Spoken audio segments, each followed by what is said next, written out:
ఆ తర్వాత తెలంగాణ రాష్ట్రం వచ్చినాక కూడా కేసీఆర్ గారు 2014లో దీని జాతీయ ప్రాజెక్టు ఇవ్వాలని, దీని కేంద్ర ప్రభుత్వం సహకారం అందించాలని విజ్ఞప్తి చేస్తూనే ఒక 1.5 yearsలో 5,523 కోట్ల రూపాయలు యాస్టీజ్ వేరిటీస్ ప్రాణిత చేవెళ్ల ప్రాజెక్టు మీద ఖర్చు పెట్టిండు.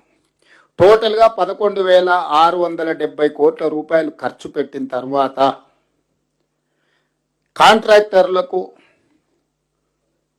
కాంట్రాక్టర్ల నుంచి కేసీఆర్ వసూలు చేసుకోవచ్చిన కమిషన్లో వచ్చిన చర్చలో భాగంగా ఆనాడు ఈ ప్రాజెక్ట్ రీడిజైనింగ్ అనే పేరు మీద కేసీఆర్ ఆలోచనలు మారిపోయినాయి సంవత్సరం తర్వాత. అప్పుడే తెలంగాణ నుంచి ఒక రిటైర్డ్ ఇంజనీర్స్ కమిటీ వేసిండు చంద్రశేఖరరావు గారు. ఏమని, ఈ ప్రాజెక్టుని రీడిజైన్ చేస్తే ఎట్లుంటుంది, దీనికి సంబంధించి ఒక నివేదిక ఇవ్వండి అని 21/1/2015 రిటైర్డ్ సీనియర్ ఇంజనీర్లతోని జీవో నెంబర్ 28 చంద్రశేఖరరావు గారు ఇచ్చారు. అందులో ఎవరున్నారు రిటైర్డ్ ఇంజనీర్లు?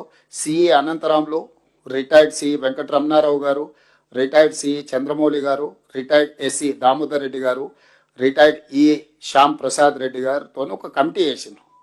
ఈ కమిటీ మొత్తం స్టడీ చేసి కేసీఆర్ గారు ఏ ఆలోచనతోనైతే ఊరు మార్చి పేరు మార్చి అంచనాలు పెంచి నిధులను కొల్లగొట్టాలని స్కీమ్ వేసిండ్రో 2015లో కేసీఆర్ స్వయంగా తెలంగాణ రిటైర్డ్ ఇంజనీర్లతోని కమిటీ చేస్తే వాళ్ళు స్పష్టంగా చెప్పిండ్రు, మీ ఆలోచన తప్పు, మీరు ఒకవేళ మేడిగడ్డ దగ్గర బ్యారేజ్ నిర్మిస్తే అది ఉండదు, అక్కడ ఎట్టి పరిస్థితుల్లో నిర్మించకండి, కాదు కూడదు మీరు ఒకవేళ దీన్ని మార్చాలనుకుంటే వేమనపల్లి దగ్గర బ్యారేజ్ నిర్మిస్తే కొంతమేరకు పర్వాలేదు, కానీ ఓవరాల్గా అసలు వద్దని చెప్పిండ్రు వాళ్ళు.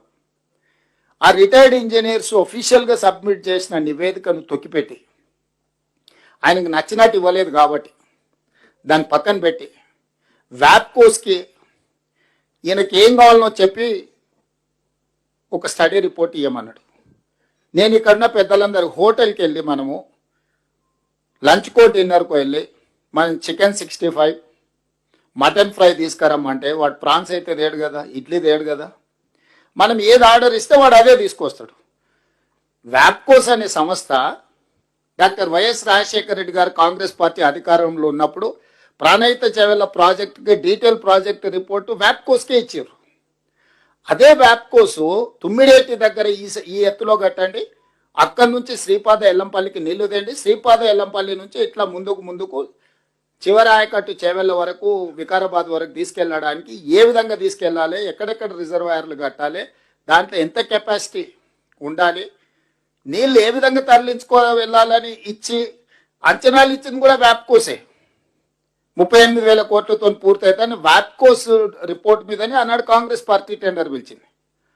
అదే వ్యాప్కోస్కి కేసీఆర్ గారు మళ్ళిచ్చి నేను మేడిగడ్డ దగ్గర, అన్నారం దగ్గర, సుందిల దగ్గర బ్యారేజీలు కట్టదలుచుకున్నా, పంపులు లిఫ్టులు పెట్టదలుచుకున్నానంటే వాడు చెఫ్ లాంటోడు, నువ్వు ఏది ఆర్డర్ ఇస్తే వాడు అదే తయారు చేసి ఇస్తాడు, నువ్వు ఒకటి ఆర్డర్ ఇస్తే వాడు ఇంకొకటి ఇయ్యాడు కదా.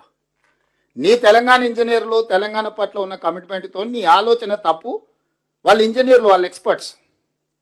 కేసీఆర్, కేటీఆర్, హరీష్లు ఎక్స్పర్ట్స్ కాదు. They may be experts in politics and manipulation. They are not experts in engineering or structural engineers కాదు.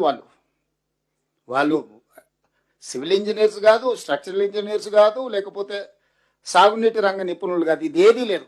వాళ్ళకున్న నైపుణ్యం అంతా నిజం లాంటి అబద్ధాలు చెప్పి ప్రజలందరినీ మభ్యపెట్టి వసూళ్లు చేసుకోవడానికి ఎలక్షన్ కలెక్షన్ లాంటి దాంట్లో దే ఆర్ ఎక్స్పర్ట్స్. ఎవరైనా ఒప్పుకోవాల్సిందే, 100% మార్కులు వేయాల్సిందే. కోదండరామ్ గారిని పెట్టినా కూడా డిస్టింక్షన్ ఫస్ట్ ర్యాంక్ ఇవ్వాల్సిందే. ముగ్గురికి వంచాల్సి వస్తుంది ఫస్ట్ ర్యాంక్. అప్పుడప్పుడు చైతన్య నారాయణ 1వ ర్యాంక్ అని అందరి పేర్లు చదువుతారు చూడు. అందరికి సమానంగా మార్కులు వస్తే ఏం చేస్తారు? అందరికి 1వ ర్యాంకే ఇవ్వాల్సి వస్తుంది. ఆ ఇంట్లో ఉన్న వాళ్ళందరికీ 1వ ర్యాంకే వస్తుంది, అసలు ఏ ర్యాంకు తగ్గదు. సో ఆ ఎక్స్పర్ట్స్, ఈ ఎక్స్పర్ట్ ఇంజనీర్స్, రిటైర్డ్ ఇంజనీర్స్ ఇచ్చిన నివేదికను తొక్కిపెట్టి బయటికి ఇవ్వకుండా పెట్టి పక్కన పెట్టి వాళ్ళకి నచ్చినట్టు రాలేదు కాబట్టి తీసేసి తిరిగి వ్యాప్కోస్కి ఇచ్చేసి వ్యాప్కోస్తో రిపోర్ట్ తెప్పించుకొని 38,000 కోట్ల రూపాయల ప్రాజెక్టును 81,000 కోట్ల రూపాయలకు అంచనాలు పెంచిండ్రు. ఇప్పుడు మన ఇంజనీర్ గారు 2016లో 17లోనో రిపోర్ట్ డిపిఆర్ ఇచ్చిండ్రు అంటున్నారు కదా. ఆ డిపిఆర్ 2022లో క్యాగ్ ఆడిట్ చేసినప్పుడు మీరు ఆ రోజు బేసిక్గా ఇచ్చిన నివేదిక 81,000 కోట్లకు కానీ ఇది 1,47,000 కోట్లకు పెరిగిందని చెప్పి క్యాగ్ ఇచ్చిన రిపోర్ట్ ఉంది ఇక్కడ మన దగ్గర.